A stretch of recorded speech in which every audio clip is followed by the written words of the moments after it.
ville où on a grandi, où on est né, en face de chez moi, je suis discriminé. La rue d'après, je suis déjà discriminé. Ça veut dire que dès que je passe la rue, si je dois déposer le fils de ma copine qui doit aller au boulot, qui est dans la petite Jérusalem, comme vous appelez ça, dans l'école qui est tout au fond, et ben les militaires, tout le monde va me regarder, tous les policiers me regardent, tous les commerçants me regardent, c'est ma ville. C'est pas le quartier de telle communauté, c'est ma ville. J'ai rien contre personne, mais je veux que personne n'ait rien contre moi parce que je mérite pas ça. Et je pense que je suis pas le seul à subir ça dans cette ville. Je pense que si on doit aller à Franprix, on fera tout le tour pour y aller, on va se poser la question 2 fois pour savoir si on va passer devant la synagogue. Et ça, c'est intolérable. Voilà.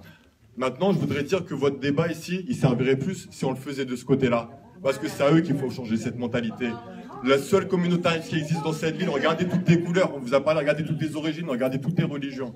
On n'a pas eu besoin, juste un message sur Facebook, quelques tracts, on est venu. On n'a pas eu besoin que notre maire chroniqueur télé passe à la télé pour faire une annonce dans toute la ville pour appeler à venir.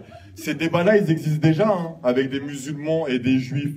Mais malheureusement, c'est Shel Goumi et Samy Gozlan qui sont invités à votre place de l'autre côté pour faire des réunions œcuméniques, pour parler en notre nom et prendre en otage la communauté musulmane et la communauté juive. Parce que pour moi, la communauté juive, et je le vois à Sarcelles, avec ceux que j'ai grandi, ils sont autant, voire plus, en otage que nous. Parce que nous, on a conscience de Shel Goumi, on voit le danger de nos soi-disant représentants. Mais cette communauté, parce que je dis la pauvre, elle voit pas le danger de Samy Gozlan, elle voit pas le danger du CRIF, de la LICRA, du BNCVA, de toutes ces entités qui ne servent qu'à récupérer l'argent de l'État pour soi-disant sauver un antisémitisme qu'ils créent eux-mêmes. C'est des pompiers pyromanes autant que les représentants musulmans. Et voilà, c'est tout ce que je voulais dire.